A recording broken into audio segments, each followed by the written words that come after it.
It's Sunday night, 9 o'clock. Welcome to All Lacrosse Live. I'm Gary Groob in Toronto, at least part of me. It's been a rough week, guys. It's been a rough week. Not a lot of voice, but I am here. I am live. I am interactive. And with me, of course, is Shawn Slaght over in Moose Jaw. How are you, Shawn? Doing pretty good. Thanks, Gary.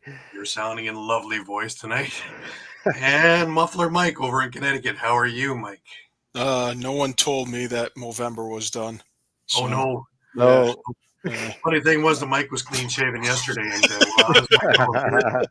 there it is. Anyways, we got a busy week. It has been NLL Week 1. We have finally made it over to the regular season, guys. All the preseason, all the other shenanigans are done, and we're into the real stuff. And we got a few announcements from NLL and a few other things as well. Eduardo is with us too. All right. Special week. It's good to have you along, Eduardo. Welcome back to the fold, sir. Our newly monikered Pacific correspondent. Our Pacific correspondent. Yes. There you go. I like it. Still a field guy, but yeah, man, he's all over the place. Anyways, before we get rolling, let's do the network stuff. And just to remind everybody, episodes are streamed live across Facebook, Twitter, YouTube, and also Twitch. And you can catch all the action on EOPsports.com. Remember to hit the subscribe, follow, and like buttons, and always share. As you can see, many shows going on. The Eagles game just finished. Not a great result for our Philly fans, but needless to say, it just finished. So that's probably the best part of the game for you all. Sorry. But you can enjoy all of our affiliates, Broad Street Bully Podcast, Philly Press Box Radio, Edge of Philly Sports Live, Bird's Eye Q, Patterson Avenue Fanatics, Talking Philly Sports with Matty B, Devereaux Sports, The Painted Lions, Party on Broad, and of course, one of our co-hosts to come up in a little bit from the Steel Steps as well, Pat Bernard, will be with us. If you missed a show, no worries. You can grab all the podcasts on all the major podcasting companies, which include Amazon, iTunes, Google Play, TuneIn, Stitcher, and Spotify, as well as so much more. You can also check it out on YouTube at the EOP Sports YouTube page. And if you're looking for our show in particular, you can catch all of our library at All Across all the time. And while you're there, please subscribe. We have many things up there, interviews, fights, retro games in its entireties, all kinds of stuff. You're going to want to really have a good look through there. Remember, you can stay up to date with all sports by visiting EOPsports.com with great articles from our huge staff of contributors. While you're there, please subscribe to our newsletter. Also, to remind everybody that this part of the show is brought to you by Dolan's. All right, guys, when you're staying local and you want to watch a great game or just hang out with some great people, make sure to go to Dolan's Bar at 24 East Sellers Avenue at Ridley Park. Right off of I-95, south of Philadelphia Airport, Dolan's Bar is the place to be. Great music, great times, memorabilia giveaways, great drinks, and even better food. You never know when a former Philly sports icon walks through the door. You got to go to Dolan's, 24 East Sellers Ave at Ridley Park. Tell PJ that EOP sent you. Go to dolansbar.com or follow them on Twitter, Facebook, Instagram, or even TikTok. We'll see you there for the game. Absolutely. We're in the beginning of December now, obviously, and of course, November was Native American Heritage Month.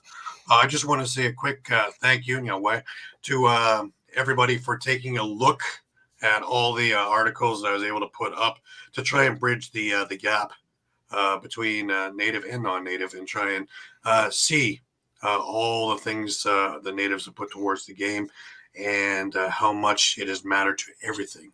And I hope I've been able to accomplish that and give people a little bit more knowledge and understanding. So before we move any further, World Lacrosse put out a thank you for the game also, and I just want to play that clip.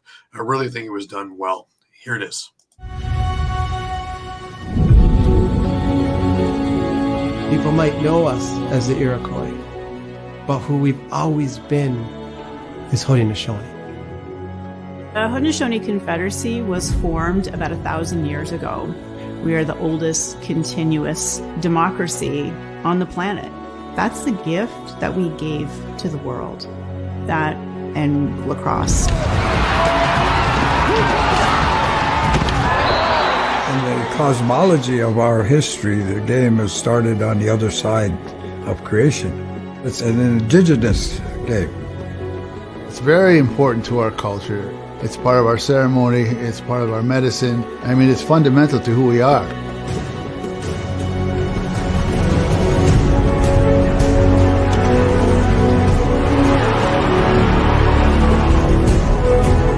When the game was gifted to us, there were instructions with it. There was a way it's supposed to be played. Those instructions have been passed down from generation to generation to generation. It's a medicine game. You play with a clear mind, play with respect. You make this game joyful.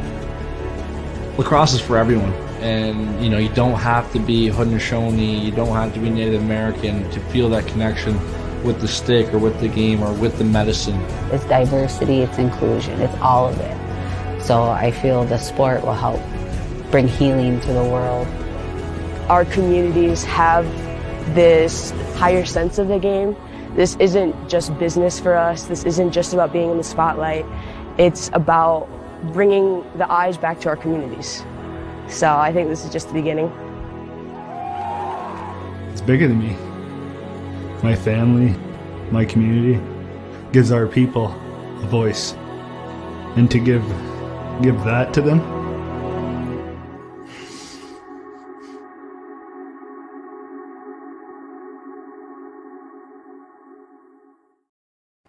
Absolutely. Kudos to World Lacrosse for putting that together like that. It was, I think that was just absolutely well thought out, well put together, very well explained. Yeah, definitely a phenomenal clip. Yeah, and really good. Hopefully, all I can do is tell people who are watching, if you find that clip, keep circulating it, because the work is not done. Not even barely started. Yes. We have lacrosse coming to the Olympics in 2028, but we've got a good 4+ years that hopefully the IOC, the World Lacrosse, just all of the governing bodies that need to be involved can figure out a way to make sure that the Haudenosaunee are included. Yes, where we don't have to go through this in this competition. Yeah. So, if you're looking for the clip, it is up on our All Across All the Network site. It is on my page as well of Gary Groob on Facebook. You're welcome to share it from either, and please share it as much as you can. Get it to as many people, many eyes as you can. It really is an important thing about growing the game and remembering its roots and what it's all about. And in order to move forward, you have to know where you've been. And I'm a huge believer on that. And, nothing says it more than this. And also, the number 3 ranked team in the world should be playing in the Olympics. You would think. Yeah. Yeah. So. Yeah. Speaking of which, Team Canada announced their coaches for the 2024 World Indoor Box Championships. General Manager Eddie Como, Sean Ferris is the team coordinator, Glenn Clark, the head coach, Kurt Malosky is his assistant with Pat Coyle, Ted Cordingley is equipment manager, and Tyler Quinnell is the head athletic therapist. That's a hell of a team right there. That's a who's who of coaching Former staff. players too, let alone Hall of Famers and all the rest of it. So, yeah, look out. Canada means business in this thing, and it's going to be interesting as all the other teams start announcing their coaching squads and start putting it together. We're into a real exciting time, guys, because it's only just around the corner. September is not that far away, really. And a lot of great lacrosse from now till then, and then right there. And if you're anywhere near the Utica area, you're going to want to check that out. I'm going to make sure I am there as well. All right, a few things from our NLL before we get into games. First off, Brandon Robinson. What a little thing he's doing. He's teaming up with Morgan's Message to take a shot at mental health. Buffalo Bandits forward Brandon Robinson will be teaming up with Morgan's Message this season to bring support and awareness to athletics, mental health. Morgan's Message is a nonprofit organization that strives to eliminate the stigma surrounding mental health within the student athlete community and equalize the treatment of physical and mental health in athletics. Robinson plans to donate $1 for every goal scored in the NLL this season to support the cause. Bandits fans, or everybody actually, can support him by donating on the Buffalo Bandits site. The message is there. You can click on there and just go fund me for this. Morgan's message was created in honor of Morgan Rogers, who was a beloved daughter, sister, friend, and teammate. She was a gifted artist and talented athlete playing Division I lacrosse for Duke before sustaining a knee injury ahead of her sophomore season that prevented her from playing lacrosse. As she focused on her rehab and recovery, Morgan began to struggle with her health in silence. As a result, she passed away by suicide at the age of 22 on July 11, 2019. The nonprofit organization was created to expand the dialogue on mental health by normalizing conversations, empowering those who suffer in silence, and supporting those who feel alone. The mission resonated with Robinson, who dealt with a knee injury of his own last season and wanted to raise awareness surrounding mental health in sports before his playing days were over.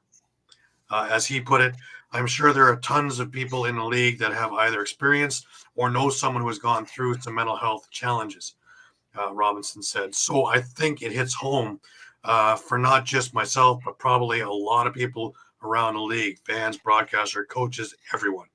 I think it's kind of a big thing nowadays, and I don't think it gets talked about as much as maybe it should. Robinson reached out to Morgan's message in hopes of spreading the organization's message this season while also promoting the sport Morgan loved. He will continue to find new ways to raise awareness throughout the season. Fantastic. By all means, if you go onto the Buffalo Bandits site, you will see the news item. There is a spot to click. Or if you want more information on Morgan's message, there's a spot there to click to go to morgansmessage.org and give it a little bit more of a read. Really a fantastic thing, and really it does not get talked about enough and is still a silent killer. So kudos to Brandon for doing this. Definitely, and I'd say if you don't think you're making a difference by making even a small donation, I believe the tally of goals for this week was 119. So that's 1 week alone is over $100 being donated. So this is gonna this is gonna generate a fairly decent amount of revenue for the cause. Right, and every little bit helps. So even if you have, again, 5, 10, 100, whatever you're comfortable with, if you want to donate to it, it is an absolutely fantastic cause and a much needed cause to help a lot of athletes with suffering in silence. And let's see what we can do, folks. Lacrosse community is a tight community. Let's see what we can get done. To keep on with the NLL theme, the NLL made an announcement this week that they're teaming up with Marvel. Just as they put it, let's put that back up there. To close out this year's Native American Heritage Month, the National Lacrosse League unveiled a new multi-year program with storytelling giant Marvel, focused on honoring and popularizing lacrosse's Indigenous origin story with game-specific promotions starting in the upcoming 2023-2024 NLL season. The central theme of the collaboration, the history of lacrosse, will be at the core of a custom comic book written by Paul Allor in close collaboration with the NLL's Indigenous consultants, drawn by Indigenous creator Shawn Slaght, and a cover by J.L. Giles. With NLL-style sixes, lacrosse enjoying heightened global momentum with the IOC's recent vote to add the sport to the upcoming LA 28 Summer Olympic Games, the NLL wanted to celebrate lacrosse's fabled beginnings with our rapidly expanding worldwide fan base, said Kurt Hunziger, the NLL's Executive Vice President of Commercial Operations. Great stories are the heartbeat of the Marvel universe, and the NLL is honored to work with Marvel to bring the legend of North America's original pastime to life. The custom comic book will only be available at designated Marvel superhero-themed games. Every NLL team will host each year of the program. The same core story will be offered in each market, and Marvel will produce variant covers featuring star players from every NLL team that will be given out at their respective games. The collaboration was facilitated by Athlife Inc., Marvel's longtime sports-centric agency of record. In addition to the comic book premium distribution, each NL team will wear specific edition Marvel superhero-inspired jerseys on the floor during its designated games. Fans can expect more Marvel-themed activations throughout the year. A list of the games. There we go. My apologies if it's small. Albany on March 2nd, Buffalo on March 8th, Calgary March 22nd, Colorado March 2nd, Georgia April 19th, Halifax February 16th, Las Vegas April 13th, the New York Riptide February 10th, Panther City on March 3rd, Philadelphia March 2nd, Rochester April 21st, San Diego February 23rd, Saskatchewan February 24th, the Toronto Rock March 23rd, and Vancouver February the 10th. What a great thing, eh, guys? Oh, that's big. I mean, everyone knows Marvel. Absolutely. And, again, any way we can get out the Indigenous story, and this is a great way to relay it to everybody, kids, adults, and have everybody pick it up, understand it. There's no pressure or anything like that. It's just there. And, to have your home guy on the cover as part of it is really a great idea too.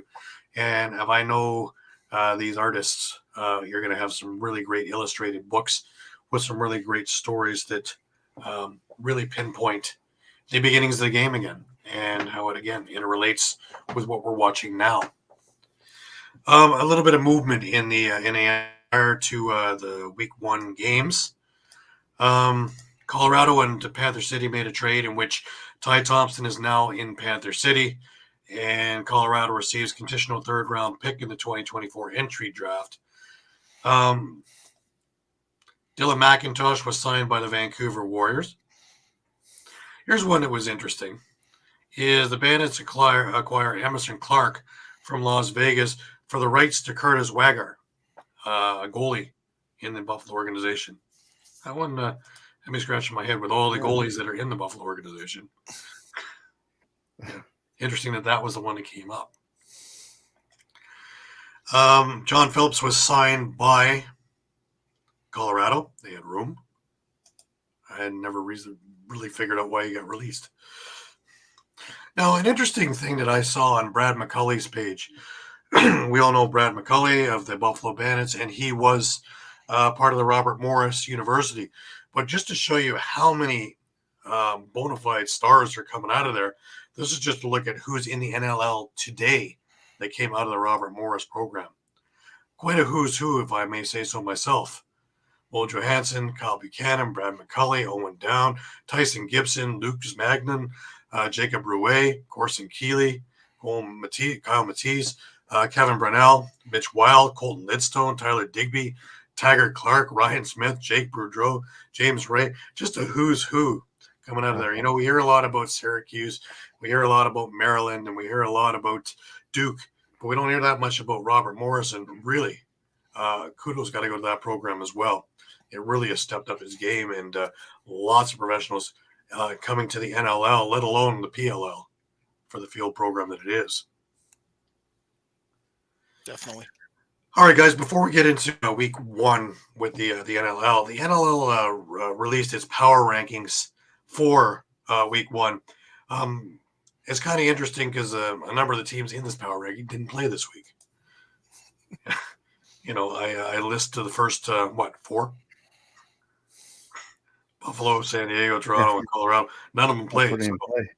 Yep, Georgia didn't either. So, well, there's your top 8. Where with 2 of them played, 3 of them played. So far, I would put Halifax at the top of that. Boy, did they look impressive, guys. They look really good. Yeah. But just a little. We're going to hear about it in a few minutes when Pat joins us, I'm sure. Yes, lightning struck, guys. Yeah, Pat's horseshoes. I went 4-1, while the 3 of us went 2-3. Eduardo was trying for something a little different. He went 1-4, but easily could have been 4-1, and it could have been all reversed. But couple little shockers, couple down to the wire in the games.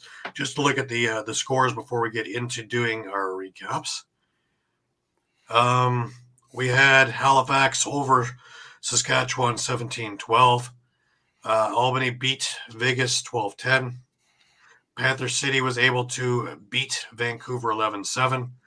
Rochester overcame Calgary 14-13. And the Philadelphia Wings beat the New York Riptide 13-10. All very interesting games, eh? Yeah. Yeah. Like, really, there were no cheapies in this. There were really the Halifax game, when Shawn gets into this in a second. That was the closest thing to a blowout. But there's Eduardo. You're too modest. Plenty of season. There's still a lot of lacrosse left. We have many more weeks to go, and believe me, we're not all going to be doing 5-0 or 8-0 or whatever. So, one good week switches everything up. One bad week switches everything up. So, we've been at this a long time, and this is a marathon, not a sprint. Though it seems like a sprint by the time we get through everything. All right, why don't we go through? We're going to start with the Saskatchewan game, Shawn. Right. Let's take us through over at the Nest, and I really love the pregame, the Indigenous pregame thing. Kurt Stiers again had a great opening show with the with all of the music and all of the custom going on. It was spectacular. It's a great way to start off the season. Yeah, no, it was a great way to start off the season, and if you're a Saskatchewan fan, not a great way to start off the season. He came around the quarter, didn't he? Yeah, it really came down to that first quarter, where if you give up 9 goals right off the hop, you're dug yourself a deep hole, and we saw it actually. I saw it in Moose Jaw. We saw it again, and even the game in Toronto, where Saskatchewan got off to slow starts and then kind of made their way back later. And Moose Jaw and against Halifax, Frank Chiliano just wasn't at his best. He got pulled into the second at the end of the first quarter there. Lane Rishka came in, looked good in 2 and 3, but then he started kind of falling off in the fourth. So the Rush kind of need that better goaltending. Moving forward, huge night for Jake Withers on the faceoff dot. He was 31 for 33. 2 of those one faceoff went down, scored for the hat trick. Then he had 32 loose balls to tie in NLL record for most loose balls in a single game. So he was just all over the floor. Right. You had a big night from Clark Peterson, definitely. Yeah, Clark 5 Peterson. goals, 3 assists. Yep. Austin Shanks had a goal, 6 helpers. Ryan Benesh kind of turned back the clock a bit with a hat trick and 2 assists. And even for the Rush, there's still some positives to take away from this. I think, if you're a Rush fan, like, pump the brakes. There's still some positives. Zach Mans had 6 points, and I think, that's what kind of the Rush were looking for, was him to kind of really step up to be that almost an elite scorer at this point. Got pair of shorthanded goals as well, and really that's where you saw the Rush kind of come to their own once they kind of start setting that pace. We knew they had a fast, athletic team. Once they started kind of pushing that down the floor, that's when they started catching up. And then I don't know if you want to play the video, Gary, but then Ryan Burnable's goal with less than a minute left was just you're unreal. That is our goal of the week, by the way. We have that clip, and like I say, our goal of the week is this, and probably going to be the goal of the year. Intercepted, and the Rush on a partial breakaway. Peterson comes back to try and take it away, and they score! Sports Center. Clip that, save that. Not just putting the ball in the net, but staying out of the crease as long as possible. That could last well into the season as the goal of the year. That is incredible. Absolutely. Absolutely. That is around, something else, eh? That was initially actually waved off, and it was going to be a penalty shot, but they went to the replay, and he stayed out. I don't think it's just a wood stick. I believe it is the smaller goals in the summer. Those extra 4 inches are a big difference. Yeah. Where shots that would sail into the corner are shots now that sail into the top corner. And we've watched it with other goalies too. Alex Bouquet comes to mind. Ironically, another Rush goalie. But that little extra bit seems to be the kryptonite into their game. And hopefully Scagliano guy gets over this week's little affair there and is ready for the season, because he's a darn good goalie. He just needs to be consistent. And definitely the Rush can't afford to get down 9-2 in any too many games, really. No, they're too young. They're too young of a team to kind of come back from that. And it's interesting too if you watch that game back in that first quarter, because they were going low on Chiliano. Right. It's like they have a book on him, like he's weak down low. So let's hope that that changes. Otherwise, yeah. I mean, you got Evan Kirk now as a goaltender coach, so maybe he can do something. Hopefully. Well, Tuesday night's practice should be interesting. Yeah. True. Absolutely. Alrighty, that brings us over to our next game, which was the Vancouver Panther City game. And really, what more can we say other than Callum Crawford? You know, it's funny because we've all been talking about Vancouver and Kurt Milosky and all the changes that have gone on there. And really, they have a very, very much different team and a much more competitive team. But they are still gelling. And they came out like a house on fire. In that first quarter, they jumped out to a 3-1 lead. Claridge got a goal from Kyle Killen. John Donville tied that game up. Adam Charlemagne-Beatties gave them the lead. Ryan Martell then made it 3-1. However, the second quarter had to hit, in which 3 quick goals by Panther City. Ryan Sheridan, Tony Malcolm, and Malcolm. And, not 5 minutes in, and all of a sudden, it's 4-3 for Panther City. Charlemagne-Beatties gets his second of the game, tying the game up at 4, and then the Callum Crawford show began. It started with 1.6 seconds left in the half, in which Crawford put a blast in past Aaron Bold, making it 5-4 at the half. And then to start off the third quarter, a natural hat trick from Crawford. First one from Phil Caputo, second one from Will Malcolm on the power play, and the third one from Ryan Sheridan. And all of a sudden, it was 8-4 for Panther City. And now Vancouver's behind the 8 ball because they generated no offense from the 5-minute mark of the second quarter until finally, with a minute 40 left in the quarter, Riley Lowen finally got them back on, making it 8-5. Still within reach, but step up the Panther City defense, who really has gone to the radar. They played a spectacular game, and Nick DeMood was absolutely lights out in net. He made a handful of big saves to keep this a big score for Panther City.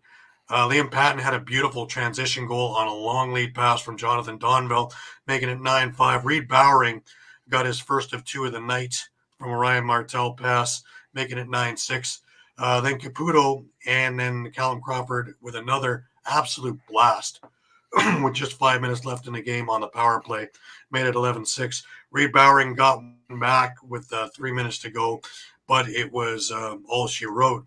And really, the story in this game is Callum Crawford. Now, Mike, you were saying that you saw a clip that somebody had called him out, according to his interview. And he was being interviewed after the game and said someone on Vancouver chirped that he was washed up and done, and apparently that lit a fire under him, and it didn't work out so well for whoever that Vancouver player was who chirped him. So, right. Reed Bowering is the best C-man in the game. I agree. He's one of the best for sure. Absolutely. Just before we move a little further into it, I just want to remind everybody that this part of our show is brought to you by Sherry's Ticket Town. All right, guys, it's time to talk about Sherry's Tickets. Sherry'sTickets.com is easy to use and has no hidden fees. The price you see is the price you pay. Pay less and play more with Sherry'sTickets.com. Save even more by using the exclusive promo code EOP10. That's EOP10. Do not pay hidden fees and save 10%. why use any other ticket reseller and get those hard-to-come-by tickets to the big game? If you need a more personal touch, give them a call at 610-494-5050. That's 610-494-5050. Sherry'sTickets.com also has great theater and concert tickets that are hard to get your hands on. Remember, do not overpay and save with the best at Sherry'sTickets.com. Save 10% using the promo code EOP10. That's EOP10. You'll thank us later. Sherry'sTickets.com. Now, I have a special guest coming on with us. Of course, you all know him. We're going to go a little bit out of order here, guys. We're going to bring on the Wings Nest now, and we're going to bring on the Gobbler himself. How are you doing, Pat? Gary, welcome hi, back. Shawn. I feel like I'm a big giant group hug. What's going on, gentlemen? Absolutely great, man. Hey, Matt Martin is with us too. Oh man, coming here with him. Always a comedian there.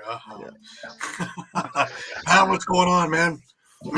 First of all, I want to thank you guys. This is now my second season doing this. I'm looking to go cover the game starting in 2 weeks when they get their first home game.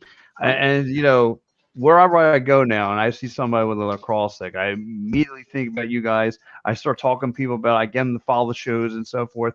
I saw a guy this past August singing on the beach with his family and whatnot, just walking around with a lacrosse stick.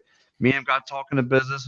He gave the EOP, a follow on YouTube, so I'm hoping he's watching the program, so forth. But let's get to the reason why I'm here.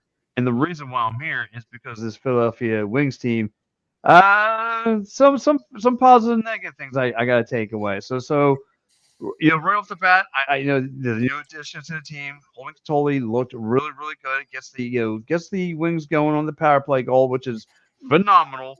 But then there was, and then of course Mitch Jones just being an absolute playmaker. I mean, the things he was doing, he was finding Blaze Roden, just over his shoulder. The passes the one pass he made over his shoulder without even looking from like top of the key, if you want to use basketball terms, the way he did it was just so crisp and so nice. I said, this is why this guy is like MVP caliber player. This guy right here. I mean, just the moves. And then, of course, Blaze, I call him the bulldozer because it doesn't matter. You can have 8 guys standing in front of that dude. This guy just bulldozes right to the net. I mean, he was causing problems for that New York Riptide team. So, and I get New York Riptides got some new pieces as well. They got that young kid, Jeff Treat, going on and all that stuff. But what I took away from this, Wings team is some good things. The second quarter got a little hairy. Of course, every time I went to our group chat and said something, the complete opposite would happen. It didn't age well. So I want to make that clear. So I'm like a human mush. So like whatever I say, just don't believe it because it's going to go the opposite way. So of course, like, excuse me, weren't you the one that you went? Let's go, sir. Let me just put up the graphic there. Yeah, he did all right this week. You did pretty good for yourself. Never mind. So. Yes, well, it's called the blind squirrel just leading the blind, I guess. I don't know. So, but like I said, when I saw this coming out, I saw the way Higgins. I said, oh boy, here we go. One goal comes in. Here's going a couple more. Here I am pulling my hair out, and no, he gets himself into his zone. He makes his adjustments right from half. And I gotta give Paul Day his credit. He made some adjustments, making us, just formatted, the defense. And we gotta remember, guys. The Wings defense is very, very young and very, very, but they came here to make an impact. So I had to take that in consideration. But look, regardless, they take the dub.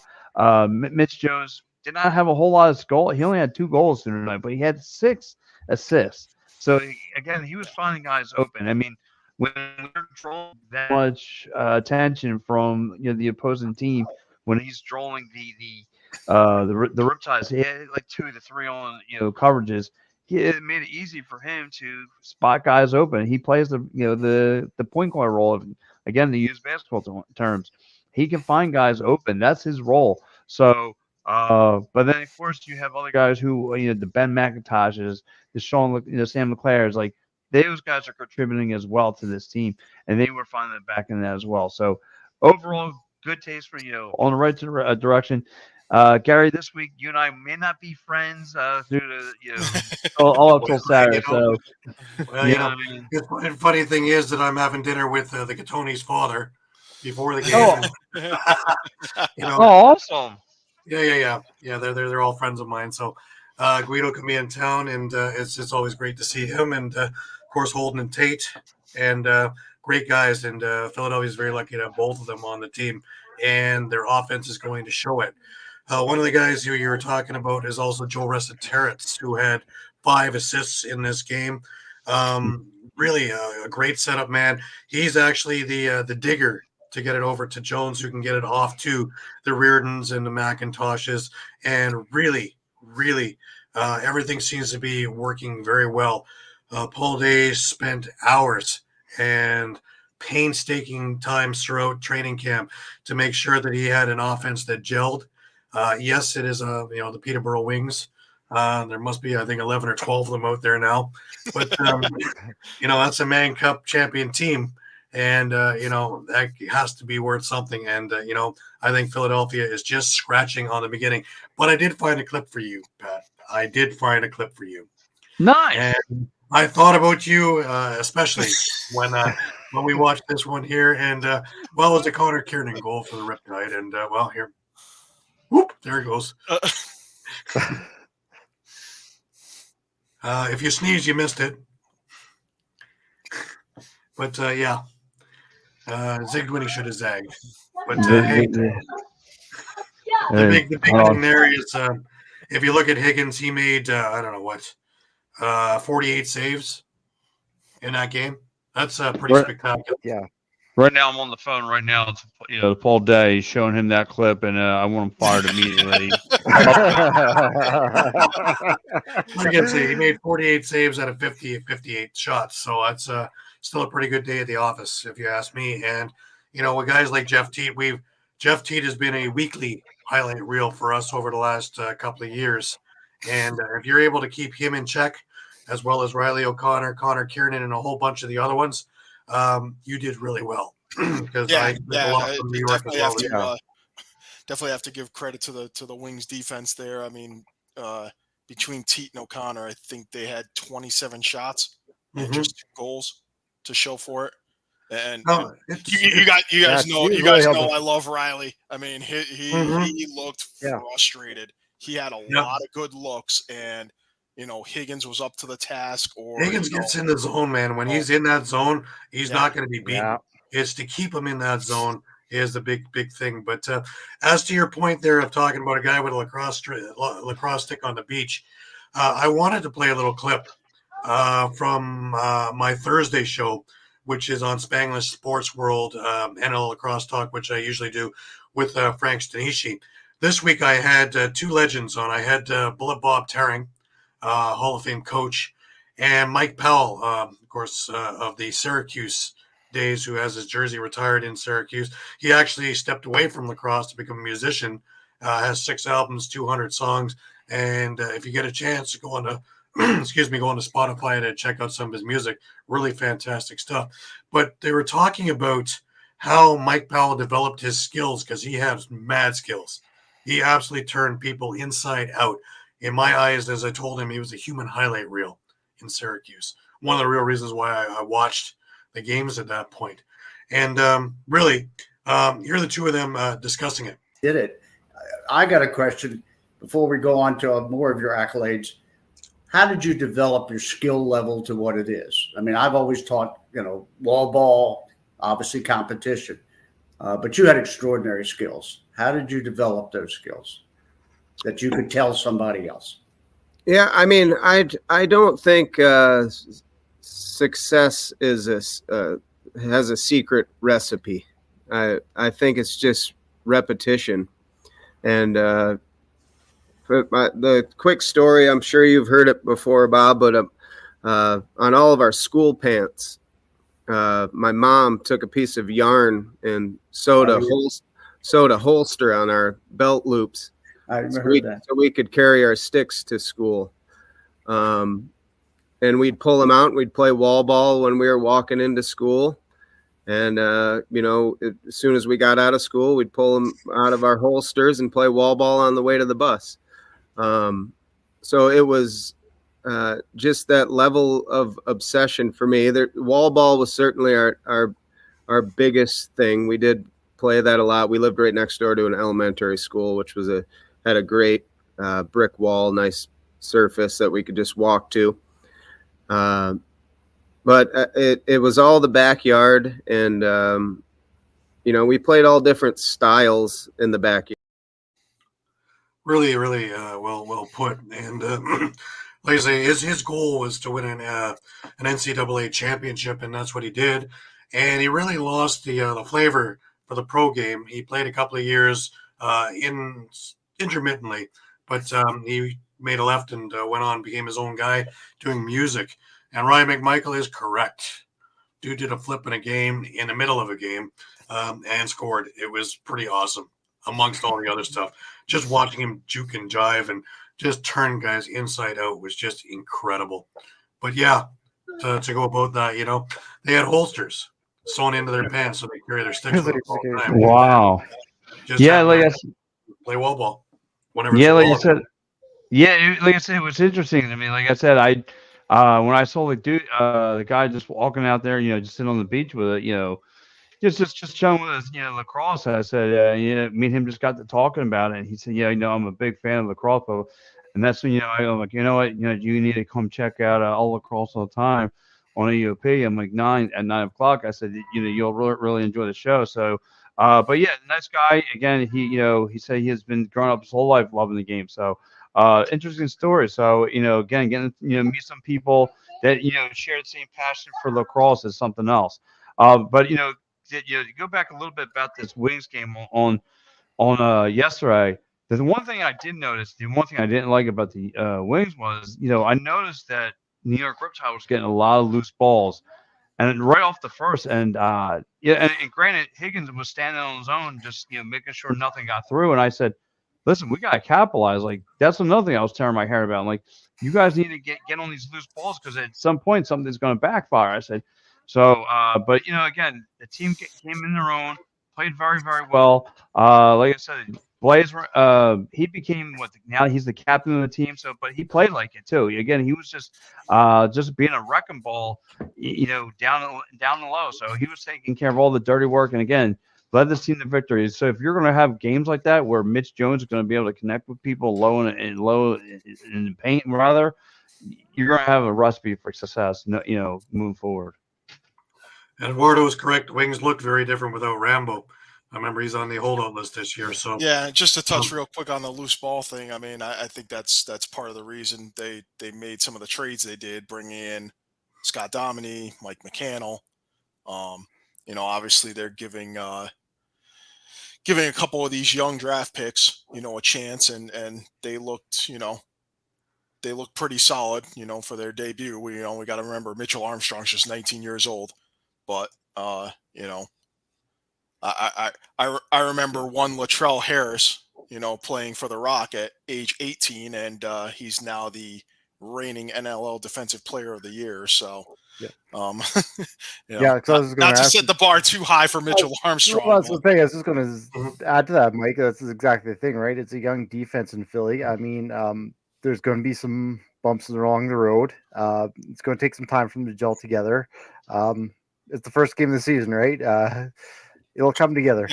Yeah, but I think they are noticeably faster. They're noticeably more aggressive. Even they lost the loose ball battle, yes, by a significant margin last night, but they did come out with the win.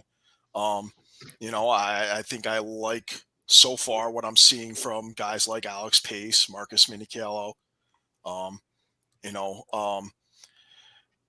The other big question is going to be, Isaiah Davis-Allen. He only won about a third of his faceoffs, but I think he did lead the team in loose balls. So, that's an interesting stat that we're not used to seeing, right? Is that Philadelphia? Yeah, those are big shoes to fill. Yeah. So, but again, we've talked about, hey, maybe they're just gonna, that was one of the options. Once we saw once we saw that they let Anthony Gorcel go, we figured, okay, well, either they're just going to go with Davis Allen at the dot, or, they're just going to plan to, not necessarily contest face-offs, but, then look to cause turnovers and gain possession that way. So right, we talked about that last week because that's what we did in the third preseason game. Isaiah Davis Allen took all the face-offs, and he was doing really, really well. Then again, TD Erlin really wasn't playing the game for the Rock either, so it was a whole different thing when you're going against whomever. But when you're starting to go against the Joey Nardellas, you're going against the Trevor Baptiste, you're going against the TD Erlins, and so on and so forth, Jake Withers. That's a whole different ballgame, which means that plan B has to come into effect, and whether you sit there and go for the cause turnover with four guys on the defensive guys on the floor and try and gain possession. Yeah, and we could see that, next week against Toronto. In that same basically, that same situation. So, yeah, I mean, like I said, and you guys, just in case you guys want to, how I want about my picks, I just want to buy. Well, I know one thing for sure: this division is going to be tough. I want to buy what I saw from Halifax, what I saw from Rochester. They're in an upswing. Halifax is in an upswing. I kind of looked at them like, yeah, that's how I want about my picks. Now next week, I may not be picking the Wings at all. I'm probably going to be leaning towards the Rock. I mean, keep it real. We'll see what happens, but you also got to remember the Rock haven't played a game this year, and they still have to try and get this lineup together too. Remember, Mark Matthews, Chris Boucher, and a bunch of these guys are new to the lineup, not new to the league, but new to the lineup, and trying to get their gel point together too. There are a number of guys that are stepping up, like the Josh Dawicks, who were partial in and out practice squad, regular lineup, who are now everyday players, and are taking the ball and running with it, so to speak. But there's the Cam Milligans who are waiting for their chance, and a lot of guys in that lineup that are just chomping at the bit. Remember, Schreiber is on the IR right now too, so. So that's going to be a big one to start the year. Also, is that production. Well, this is kind of hard to miss. Just unfair. Wow. This little sucker not in the lineup. That's going to hurt. Yeah. That's if that was a fastball, I don't know what was. My man, at least that gone. Oh yeah. That's tailed inside too. So you go left-handed hitters, right? Yeah. Anyway, before we move any further, I want to remind everybody that this part of our show is brought to you by another thing that Pat uses a lot of, Philly Sports Trips. All right, guys, if you're a Philly sports fan and you want to travel with your favorite team, then travel with the best. Go to phillysportstrips.com. They have self-travel packages and full travel packages available with round-trip flights from the Philadelphia airport. Packages include direct flights, 4-night stays, all-inclusive tailgate parties, lower-level group tickets. Whatever you want, you got it with phillysportstrips.com. If you want to travel to an upcoming Phillies game, make sure you check out Philly Sports Trips. And do not forget, Philly Sports Trips has all the away trips for the Eagles' upcoming 2023 season. Jump on it now, because you do not want to lose out on all these great opportunities. Go to phillysportstrips.com. Yeah. Yes, sir. A lot of them coming up, and Eagles didn't do so great today, but you know what? Next week's another week. Is to get it on for a win, but sorry guys. Not this week. Yeah, look, not this week. No. It kind of went so quickly, and they never really gained their footing in there. Maybe a good rainstorm would have helped that, like last week. Well, it was definitely pouring down here for today, but it didn't look good for the Birds today. But listen, it was a tough pill to swallow today, especially when it happens on your own floor. And I was like, I can't take it in. But listen, guys, I want to say thanks for having me on. But yeah, like I said, Wings though off to the right track, looking against the big challenge, going against Toronto. But they will not be in my play this week. I will not be taking the Philadelphia Wings. I'm going to keep it play smart. I'll take Toronto Rock. I mean, so though, I mean, Gary, I mean, for the people who are, what should the Philadelphia Wings look out for this Toronto team? Well, Toronto was able to throw a lot of offense at them. Philadelphia did a great job in the preseason game. Again, Higgins had a great night. Deacon Knott also looking pretty good in a little bit of time that he played. It was a 10-9 game, but you're going to get a lot more of the regulars in the lineup for the whole game.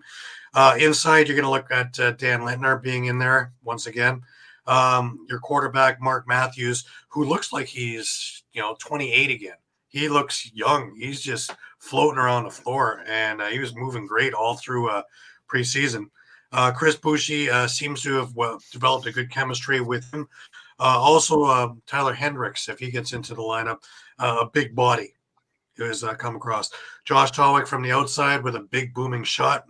Eventually, you're going to wind up with, you're going to have Corey Small sitting off to the side with his one-timers and all the rest of that. So there's going to be a lot of shots going the way of Higgins.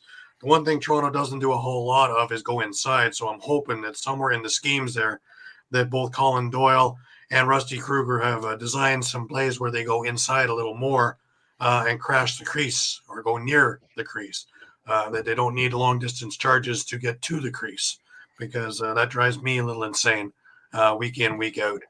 And they have an awful lot of talent and a lot of quick players now. So there's a really good mix of veterans and youth. Defensively, they didn't change much. You got Challen Rogers doing transition. You still have Desnu and Cree, which are the ministers of defense, the loose ball kings. And with Nick Rose in net, steady as she goes, right? So we can see. Also, though, if it doesn't work for Nick, Troy Holochuk on the bench. Troy is a fantastic goalie. I've been able to watch him since his junior days in Six Nations, and he is a big, quick goalie who is an entirely different style than Rose, who's another one of those reactionary reflex kind of goalies, but can also play his angles well. So the future is very bright for the Toronto goaltending down the road. Definitely. And let me ask one more before I get out of there. How do you stop the 1-2 punch combination of Mitch Jones and Blaze from what you saw this past weekend? Blaze, I don't know if they have much of an answer to it, but you got a big body like Cree or Desnu who's going to put up against him, which will give him a fighting chance, because they're not pushovers at 6'2", 230. And Desnu, he'll fight a concrete post if he has to. It won't make a difference. The doctor. Ironically, he is a doctor in real life, and I guess he makes his own patients. Out of pain. I like it. There you go. The doctor of pain. All right, guys. Look, I want to say thanks for letting me on. I will definitely catch up with you guys next week. Gary, listen, this is rivalry week for part 2 of Philadelphia sports. We got Phillies, Flyers, and Penguins, Cowboys, and the Birds, and you and me. So, all right. I was Pat Bernard with the Wings Nest. We appreciate having Pat with us. Pat brings that Philly flavor to the show. Absolutely. Oh, yeah, there we are. Yes, Brian Cole with us. Go Wings, there you are. And of course, thank you, Ryan, for that. Mm-hmm. Ryan's bringing up a point, though, that the Wings defense isn't all that young. 19-year-old doesn't make him young. That's true. That's true. Yeah, especially when you got Ian Lords approaching 40. Yeah, I think. mostly Mike Bauer also with that too, right? And he gave us a few other things there, Lord Ancient, yeah. Lord Ancient is right. And Manicello also 3rd year. So, yeah. But younger than they have been, because I believe I saw Walkers on the floor last year. So, they did get a bit younger in that. Let's keep moving along with the NLL game, shall we? I believe we're going over to Albany and Vegas for the next one, Mike.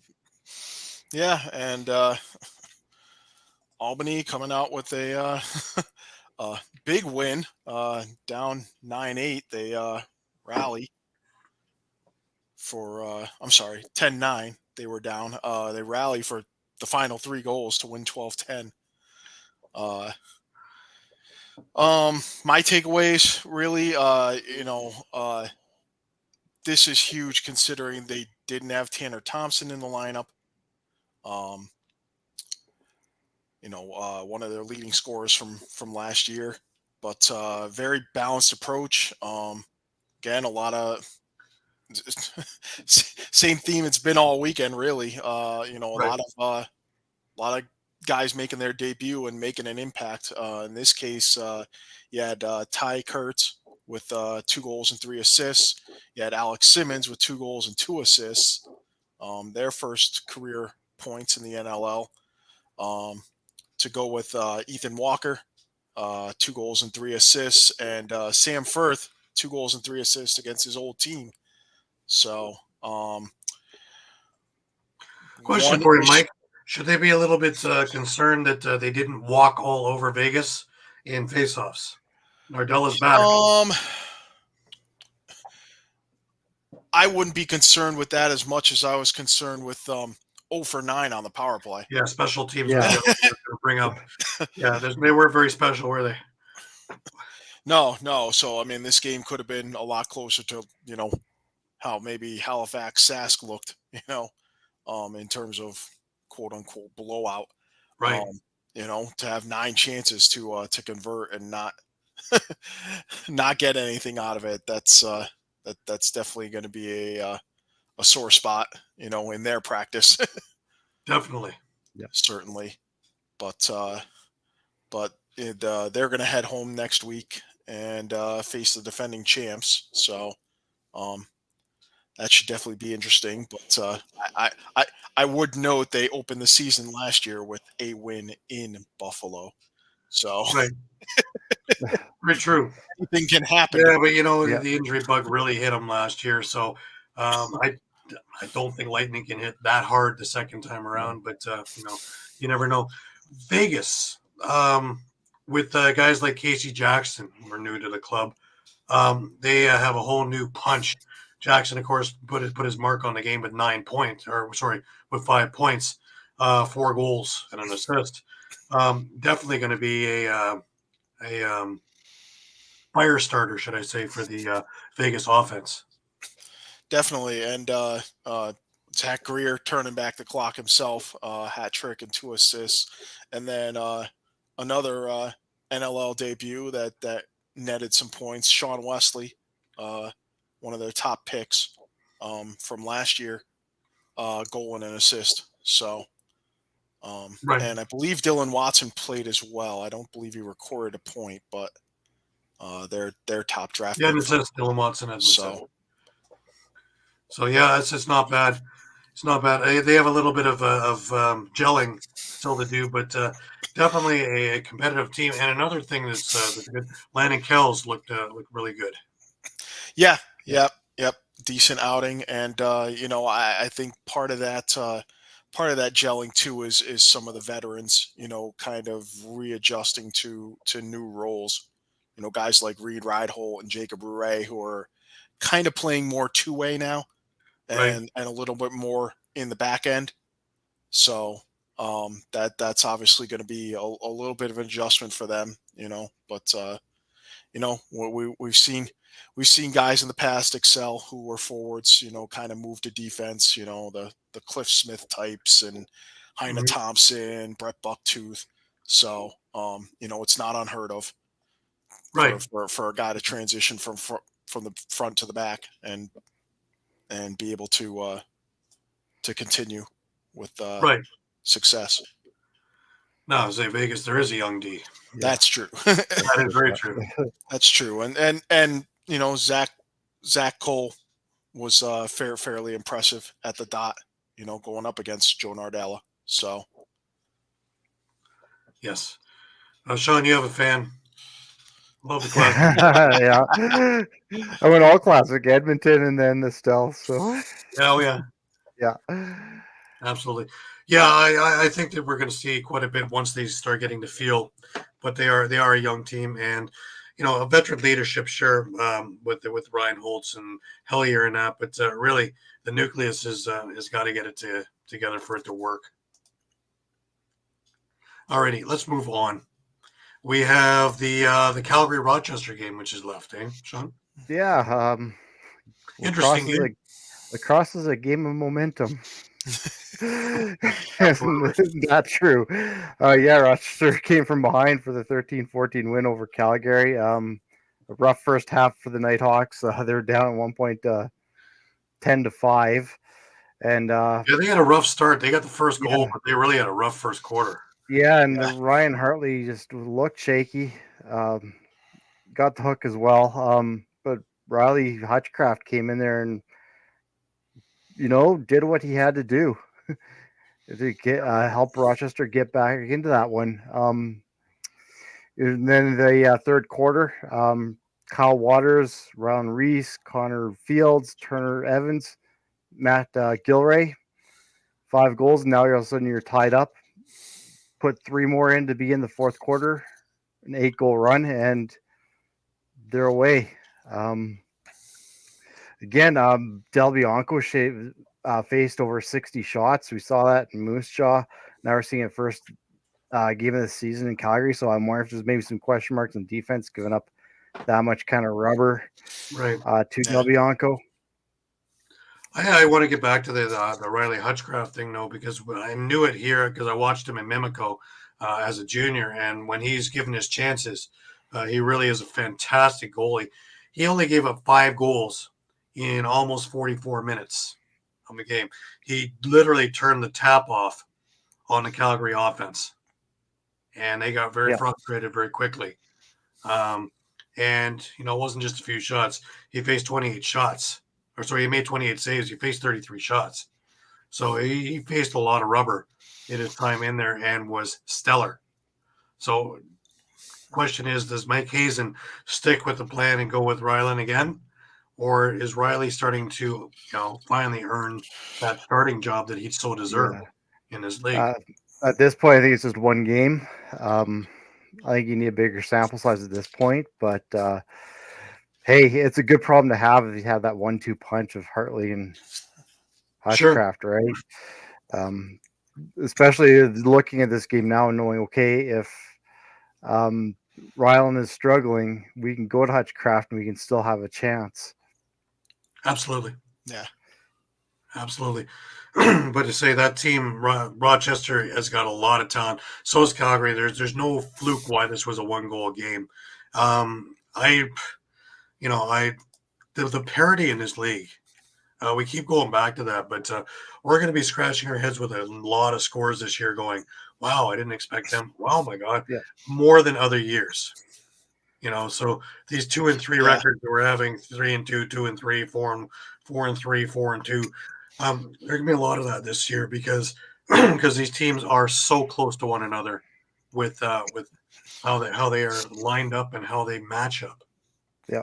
Another interesting stat I thought too was Gilray had 11 loose balls, Joe Post had 10, Fields had 11. So they were, grabbing those loose balls and holding on to possession against a pretty good Calgary team as well.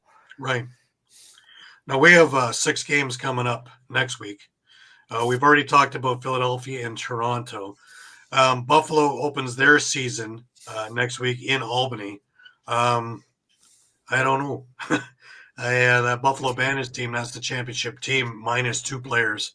If Matt Vince is Matt Vince,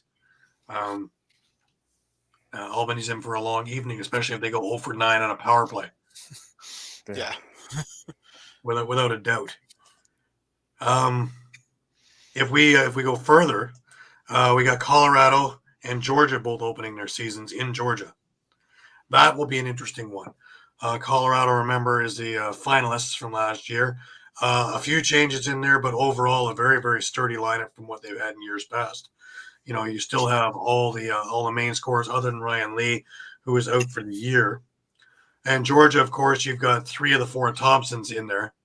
Hyanna didn't make it, but the other 3 are there. And you take a look at some of the other guys part of that group, and there's no way they start 0-5 this year.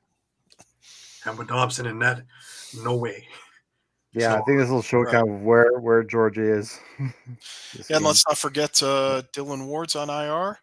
Mm-hmm. He's on PUP, yeah. Or it's PUP.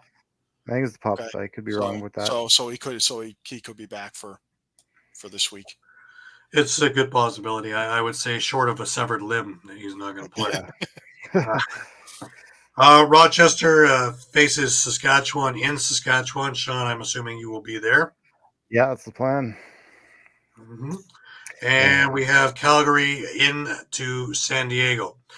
That will be an interesting one. The Josh Sanderson return to San Diego with his new squad. And, of course, we get the chance to take a look at this San Diego squad, which is still very, very potent. A little older, but still very, very potent. Yeah, and how about a little, we're talking about no divisions with the unified standings. Could see Calgary 0-2. Who had Calgary 0-2, to start the season. So, we're going to see the resurrection of Mike Poulin in net, as far as I can see. Yeah, and by the same token, we could possibly see, okay, I'm not guaranteeing it or anything, but we could see at the end of week 2, Philly, Albany, Rochester, and we haven't talked about it yet, but Panther City at the top of the league at 2-0. Raise your hand if you had that. Yeah. No one's going to be able to. So. Well, yeah, absolutely. And, of course, that is our last game of the week, which is a Sunday afternoon game, 4 p.m. Eastern time, which is Vegas over into Panther City. I guess there's a gun show in Panther City or something, or a rodeo or something. Possibly. Cowboys playing at home? No, because the Cowboys are... That's nowhere near the Eagles? Aren't the Cowboys playing the Eagles next week? Yeah, but that would be a Sunday game, wouldn't it? But the only reason I would see that is they have a lot of rodeo competitions in that place. So I don't know if they have bull riding or rodeo or something going on there. But Sunday afternoon at 4 o'clock is a little weird. He was cut, so that's simple. Free agent. And 2-0, but still early. That's the Eduardo thing. True. I want to say too. Times rodeo happens. Yeah, I mean, I was looking at it more from the perspective of, when you're thinking about even with the unified standings, you'd be seeing like Buffalo, Toronto, Halifax, San Diego, Colorado, at the top. You mean like and it's entirely possible, next week you can look and see Philly, Panther City, Albany, and Rochester. Like I say, it's interesting with the power rankings because really this doesn't mean anything. No. And really, we talk about how tight these teams are and how close they are talent-wise. I mean, yeah, it's early, but those games could count if it's going to be close, like a game or two to decide the playoffs at the end. Oh yeah. I mean, and every game's going to count more because you're playing every team at least once. And if you're only playing a team once and you lose, that's your tiebreaker. Contending, that's your tiebreaker. So that's your tiebreaker. I mean, like New York might have a chance at Philly to tie it up. I don't know if they're playing twice this year or not, but like that might be one of the rivalry games that is. Where you're getting a second chance at start. This could be deadly. You start at 0-3. How do you gain back? Because there'll be a lot of teams 2-1 and 3-0 above you. So or even 1-2. That's a long trip back if you're 0-3 to start the year, something like that. So teams are going to be playing as though they're in the playoffs early. So as fans. We're going to get to see a whole lot more meaningful games a lot faster than we ever have before. And again, when you're looking at this kind of talent, we win. Doesn't matter who wins, we win. Because there are going to be some spectacular games and some spectacular goals and hits and everything else that goes into the game. So sit tight. I want to remind everybody that we are found at Lacrosse all the time on Facebook, Twitter, on Instagram, on Thread, as well as on YouTube. And please check all of our pages out, especially YouTube. We'd like to get more subscribers on there. We'd love to use that more as a tool to get more things out to you as fans as fans of all leagues. And the sooner we can get that done, the better. We have our finger on the pulse of the situation, as I always like to say. Come visit us 2, 3, 4, 5 times a day because the news is always changing. Recaps are up. You will have interviews. We will have other things to do with anything to do with lacrosse. And you'll want to come see us many more times than just every now and again as a casual observer. We appreciate you coming and seeing us every week at 9 p.m. here at All Across All the Time live. And we thank you for your patronage week in, week out. Any last words? We'll start with Mike this week. Just looking forward to these games, and hey, if that reality happens where those 4 teams are 2-0, stay tuned because it's going to be a heck of a season. So, and that answers your question, Mike. They do play one more time in Philly. New York is in Philly, so okay, yeah. So they got a second one in there. So that's a chance, so Riptide will have that circled on their calendars as a chance to even things up, and if they can get a bigger win than 3 goals, they'll probably, big goal differential. Yeah, you never know. 20 weeks from now, it's the 2 of them fighting for the last playoff spot. So yes, Eduardo, you are. Absolutely. Any last words, Shawn?